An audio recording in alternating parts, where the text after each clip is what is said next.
Sins of Midas by Ryan Ouellette. Read by Joshua David Ling. Sequel to The Waterfall, found in Logosophia magazine's Spring 2022 issue. When someone commits a crime, they have to atone. But some crimes can never be righted, no matter how much the offender is punished. It's even worse when the offender is a king. As I trudged through the frigid rain pouring from above, I kept my hood up. My cloak helped most of the water run off me, but today the rain was so heavy.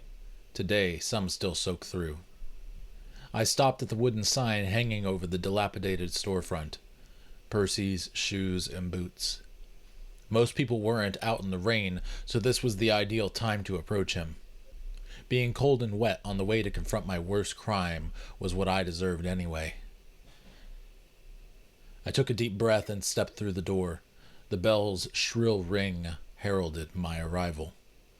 Percy came out from the back room, but without the jolliness I knew him to have before. "What can I do for you, sir?" I lowered my hood, and my former friend's apathy morphed into a hot fury he was desperately trying to control. He spoke again, but through gritted teeth, shaking. "Follow me."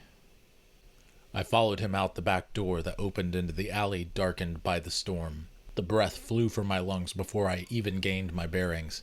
When I gasped for air, pain erupted on the side of my face and then all over my upper body as I took several blows, or when warm blood mingled with the rain running down my face. Indignation bubbled inside me. I came to make amends, and I'm beaten in an alley? How dare he? Everything was a blur through the pain, but suddenly one thought squelched my anger. I deserve this.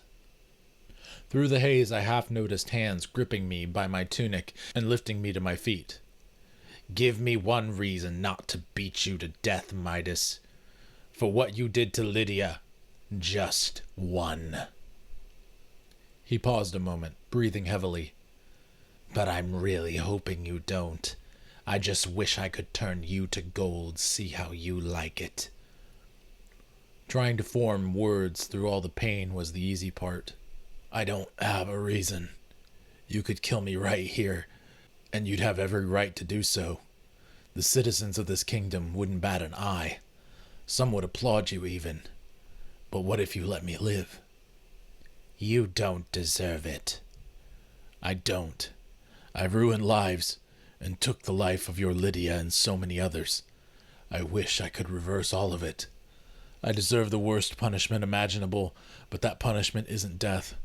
It's allowing me to be haunted every day by my actions. In the process, I promise you what I promised myself. I will make whatever reparations possible and not rest until I'm done. All I need is a second chance." I looked Percy in the eyes and watched his mind work. After several moments, he lowered his fist and exhaled. "I'll probably regret this, but if you ever come down here again, you're dead on sight." "Percy, you still have your livelihood. As much as you hate me, don't throw that away over my life. Prison is no place for someone like you."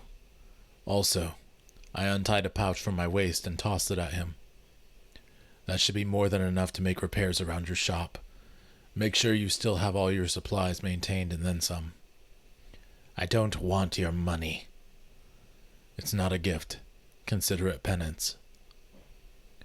With that statement I left. I said everything I needed to, and at the same time I also gave an old friend closure. Just one of a few good deeds since all my crimes. Maybe one day they could be outweighed, but even so, I had a feeling the guilt would torment me to my grave.